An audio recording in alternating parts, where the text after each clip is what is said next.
আল্লাহ পাকের 10 জন রহমতের ফেরেশতা আল্লাহ পাঠাইছে। ওরা যখন চরকি ঘুরানো শুরু করবে তোরা চরকি ধরে রাখবি।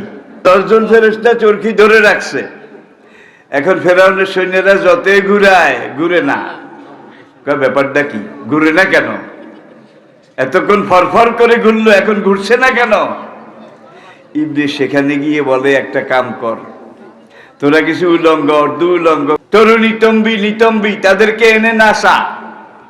যখন তাদেরকে নাচাবি, উলঙ্গ নাচ দেখলে রহমতের ফেরেশতা এখান থেকে চলে যাবে। ফেরেশতা আর এর কাছে থাকবে না। ফেরেশতা তাড়াইতে হইলে এখন একটা নাচ দরকার, খুব বুঝে নেবেন। এখন মেয়ে আনলো 40টা, তারা নাচে এই উলঙ্গ নগ্ন নাচ। এগুলো দেখে রহমতের ফেরেশতা চলে গেল।